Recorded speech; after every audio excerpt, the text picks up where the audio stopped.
Okay. Good morning, folks. Let's dive right into Bitcoin. Get this bad boy over with, okay? So we have further compression as defined by our longest overexpanded period.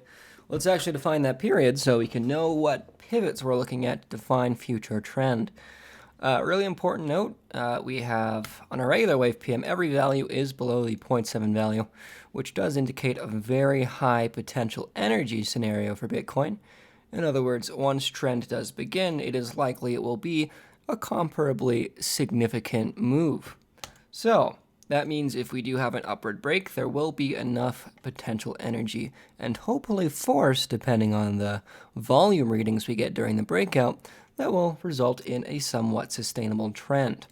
Now, if we do break to the downside and have that net expansion, obviously the same will be true, and that net expansion of the downside is going to most likely take us down to the weekly 200 moving average once again. So let's actually adjust this period. We are looking at the 180 for our longest overexpanded period. So let's adjust that band just so we can identify the pivots. 180. Cool. So really, even more likely before we get trend as defined by the re-expansion of the 180 period, I do find it more likely that we're going to see expansion as defined by a wave PM cross, right? So this is going to be more of a short-term move, or at least a very shorter time frame signal, right? Wave PM crosses usually result in strong jolts, and if you have enough potential energy, well, that usually results in the beginning of trend. They're just not as reliable as actually waiting for the net expansion of the 180. However, if we do see this wave PM cross, and if all our CCI periods do weight themselves to the bottom side or the upside, well, we're going to get a pretty strong signal as soon as we start seeing that net expansion on the wave PM, right? Since the more periods that expand in tandem, the more likely, well, the trend will be sustained. And to avoid repeating myself, I'm going to switch on to the daily time frame, or maybe the 1 hour, just to get some different perspectives. I am sitting through a blizzard here in my hometown. Last night it did smell like spring. We had a little bit of dew in the air, but it turned into 50-mile-an-hour winds and sheets of snow. So, unfortunately, I am not getting any rest from that. I just want to go into the mountains. Yeah, actually, I'm a little off topic because I want to, but I have a really good idea. I want to start doing the live streams from the middle of the mountains, figure out how to set up like a battery pack, or as my friend recommended, for the best weight to fuel ratio, a propane generator, and just set up a little trading rig up in the mountains and do a live stream from the woods. I don't know, just a thought. It's very appealing, but it needs to stop snowing for that to happen. Okay, well, if I haven't lost you too many viewers by now, let's continue with the analysis. Okay, longest overexpanded period on the daily is the 250 period. So let's load that up. Beautiful. And from the looks of it, my Zoom is currently locked, so I'll try turning auto off. Yeah, okay. I'll need to refresh the page to fix that, and I don't want to ruin the live stream. So we're just going to have to deal with this nice compressed window. Right, when we cross the pivot of the 250 band, lateral trading is now defined by the 250 band. I'm not arbitrarily choosing that. Remember, it is defined by this plume of the wave PM. So it is likely that we will not go below the bottom edge of this band, and it is likely the mean will travel down to meet price for a period of lateral mean inversion. It is also noteworthy that trending mean inversion can happen if, say, on the 4-hour chart we do get that upward net expansion, though I do find that scenario significantly less likely. Okay, let's go down to the 1-hour chart. Right, just a lot of chop down here. Nothing I'm too enthralled about. Really, that's all I have to say about today's Bitcoin chart. It has been a pleasure. I'll see you all tomorrow. Nice guys. How are we looking? Good. Let's go ahead and take another look at the Bitcoin chart. And I'll pull up the live stream comments here in just a second.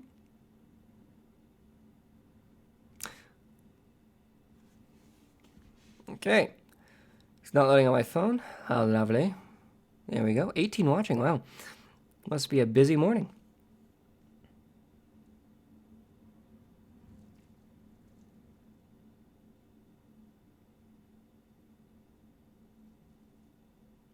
XRP. Let's take a look. And Kat, do you just want me to type in the ticker BA? Or are you abbreviating Bitcoin Australian dollar? I bet that's what you're doing. Okay.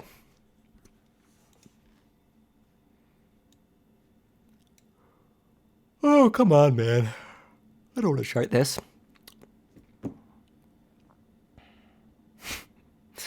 I'm inclined to say this is a short entry. Do forgive me. It's a downtrend, and then we repeatedly see swing high after swing high after swing high after swing high. And I just am not confident to say, oh, this is finally going to be where it turns around and starts an uptrend. No, I want to see more compression. Really, if we can just get some lateral trading and see all these wave PM periods reduce even further, sure, I would consider it. But really, guys, it's not appealing to bet against downtrends in a bear market. I cannot stress that enough. If you want to bet against a downtrend in a bear market without getting a long-term mean reversion condition, I don't know what to say. Okay, let's go ahead and check the daily, see if we have any benchmarks up here.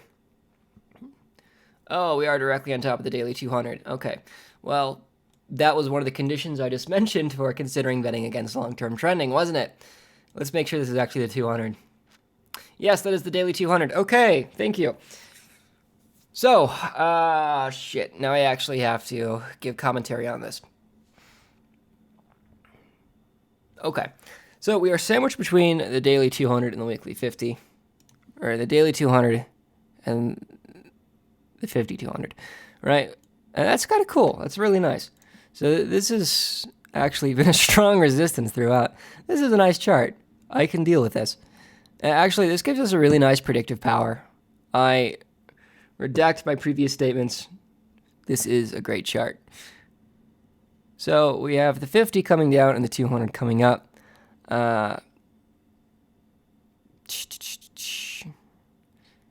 This was quite possibly like the worst part of trading on XRP, where we were just directly on top of an institutional benchmark. Like, look at all that conflicting order flow. That is just gorgeous. All right. I'd say we're likely to see the same. I'm just going to simplify this for you. As soon as we actually see this break up or down outside of the 50 or 200 MA, well, then we actually will reliably define trend, or at least the potential of changing trend. If we get above that 50 MA, I mean, that'll be net expansion to the upside on the 4 hour. So, yeah, I'm actually okay with this. This is nice. So let's just set 2 alarms just to know when it breaks the range. I will not make a bet here until the range actually breaks, okay? If we go below the 200 daily, I'll short. If it goes above the 250, I'll long, okay? So, thank you, Kat. I was initially quick to the data analysis, but macro to micro, you got to start on the highest and work your way down. Otherwise, you potentially miss important information. Let's go through the comments.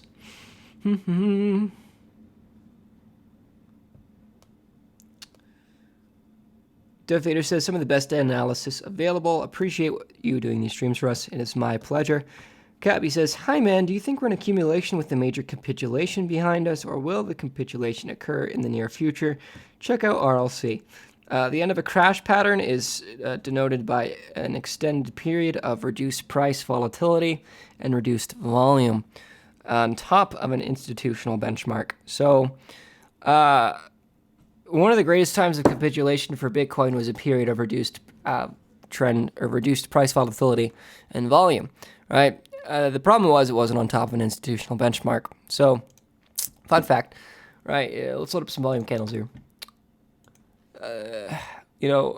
When we get into this tight of a range and nothing happens for a very long period of time, people resort to over leveraging, and that's actually how BARTs started in the market. But this super low volume, yeah, that's what we need, and this is still decreasing. Really, I expect to see another retest of the weekly 200. Just volume and volatility are just going to die on Bitcoin, and I really need that.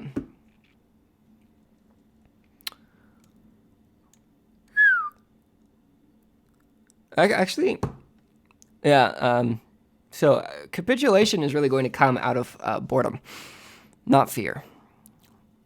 I think that's an important distinction. Also, I noticed a Twitter tweet. News for you. President Trump orders the grounding of all Boeing 737 MAX 8 and 9 planes. Yeah, that's going to be a big red candle, isn't it? Okay. BA. Boeing Airlines. I get it. Whoo! I like it.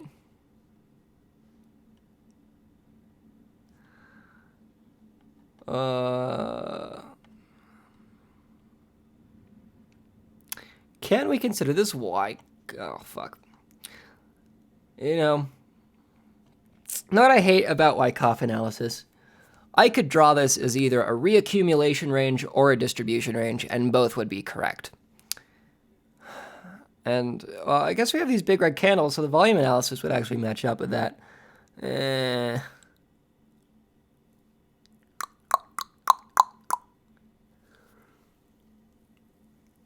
Okay. We do have a lot of mass generation, so we can at least do this. 200 period, we're reverting to the 200 mean. Sure, okay. Fine. It'll be very hard for price to go below this pivot, and we will at least retest the daily 200, okay? That's all I can really guarantee for this right now.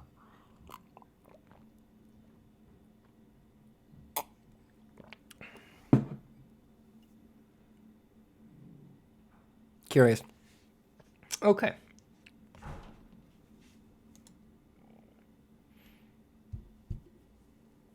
Yeah, it's a nice chart. I'm going to check out Litecoin.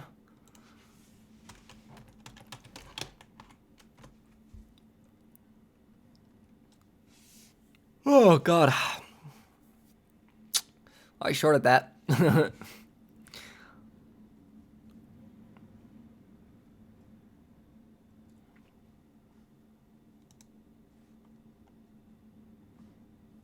Yeah, probably shouldn't have closed the short. I mean, we had this meme line. Yeah.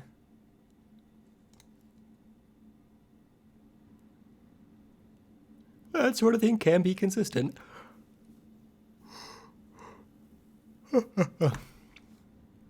Okay, let's define trend pivots. We need to look at the 110. Okay, this is going to be a nice chart. I feel it. Okay, so 110. Mean inversion pivots crossed.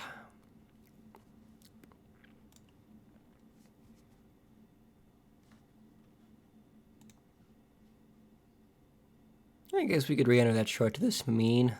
That'd be reliable. We do have the significant compression of the 50.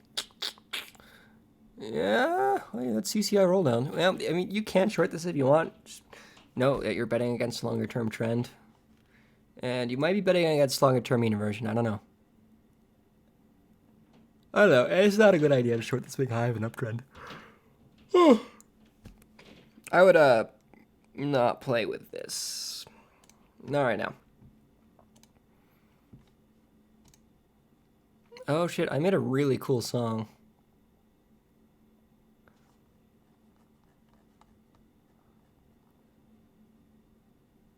Hold on.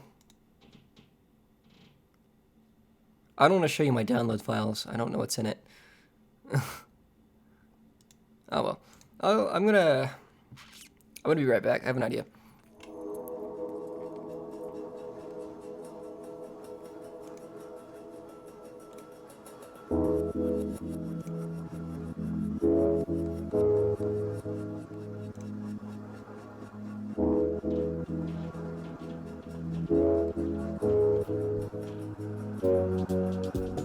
Okay, I'm back. Hi. Welcome back, folks. I made a really cool song. I'm going to show you.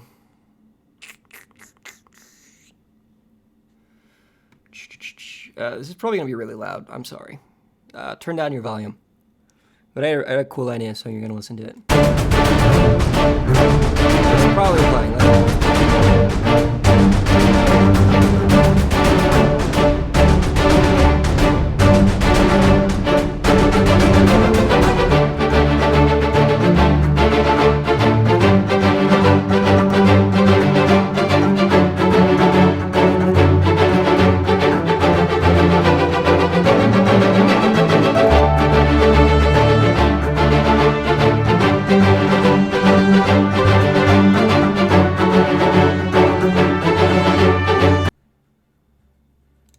Okay. That's my music. I don't know what I'm going to do with it. Before I started trading, I was into film scoring. It's actually what I went to school for. But, I don't know, every now and then I have a good idea. Thanks for listening. I just held you captive there. I'm like, you know, I think there's never been a greater irony than a guy who brings his guitar to a party and holds the entire party captive. Oh my god. One time I went to a party, back when I was waiting tables a few years back, I went to a coworker's party. And one of the bartenders was into a multi-level marketing essential oil scheme. And she hijacked the entire party to give her pitch on the essential oils, and it was so cringy. Oh my god. You do not hijack a party so you can sell your multi-level marketing essential oil scheme. My god. It was troublesome. Anyway, I just held you captive. So, great day, as I told you it would be loud. BA on the monthly, sure, fine, I'll do it. BA.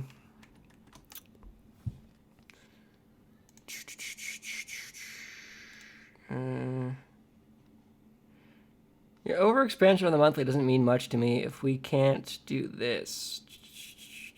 45. Mean reversion pivots have not been crossed, so I'm not going to bet against it. Okay? So this game works. When the mean reversion pivots are crossed, then I'll bet against it. It's just not happened yet.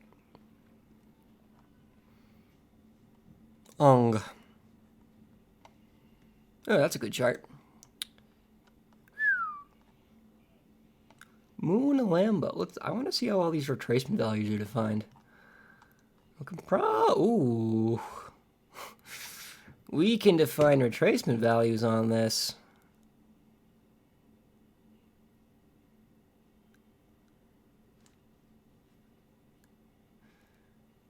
Let's try 30 minutes.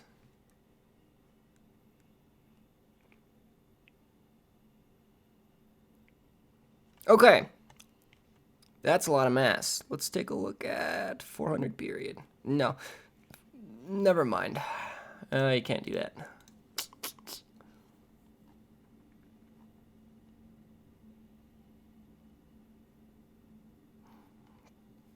I want to get this mass reading right there. I guess we technically can.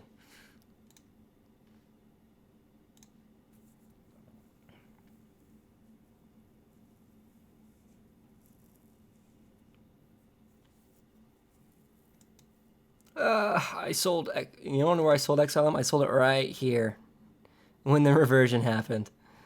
Okay.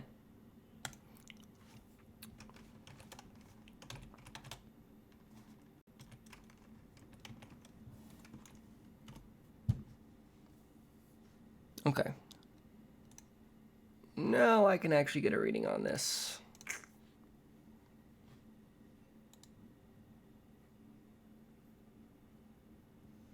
Mark, I just went over XRP a short while ago.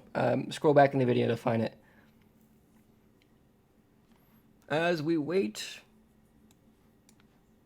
for 3D Wave PM to load. Oh god, all I did was load it up on a higher resolution.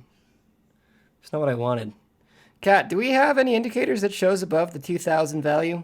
Or up to the 2000 value on the 3D Wave PM? I guess there's one thing I can do. Let's try it.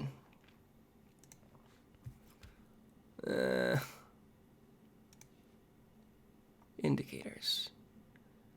Invite only scripts. I need... This probably won't load, but we're going to try it anyway. Oh, 3D WavePM res log 6000. Yeah, okay, never mind. I know what to do. Guess we can load it over here. Sure. Thanks, man. I just had to look.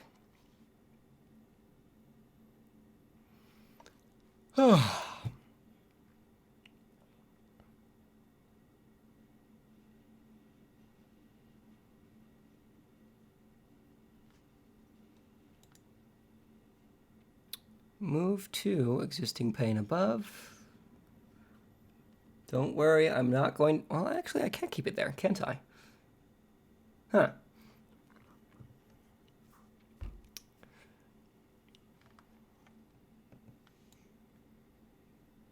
Thank you for your patience.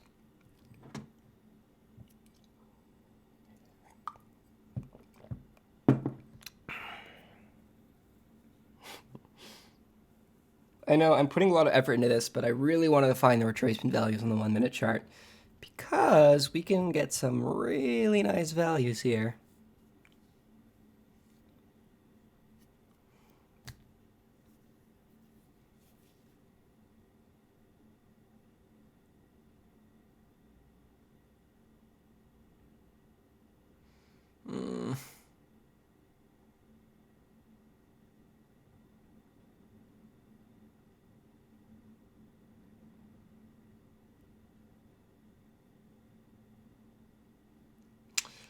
My God.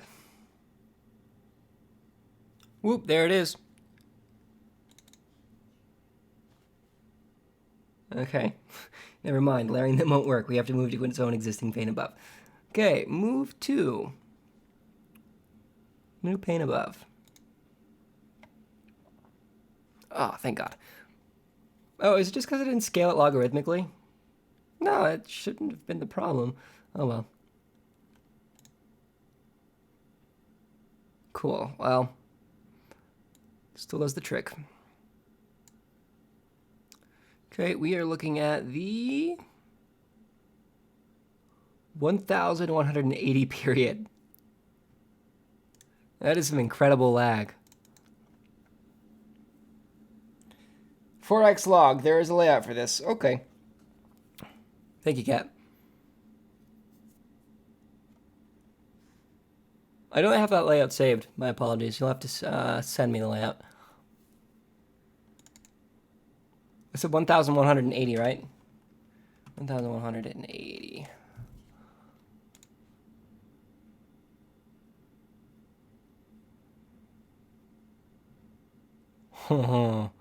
Okay. That's what I wanted to find out. Yeah, I don't expect trend continuation right now.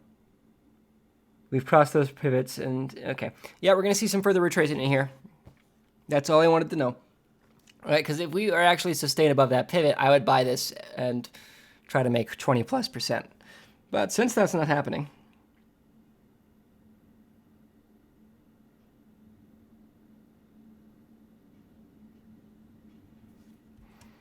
I'm going to be done, guys. It has been a pleasure. I'll talk to you all later.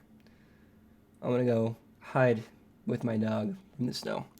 Have a beautiful day, folks. I'll see you later.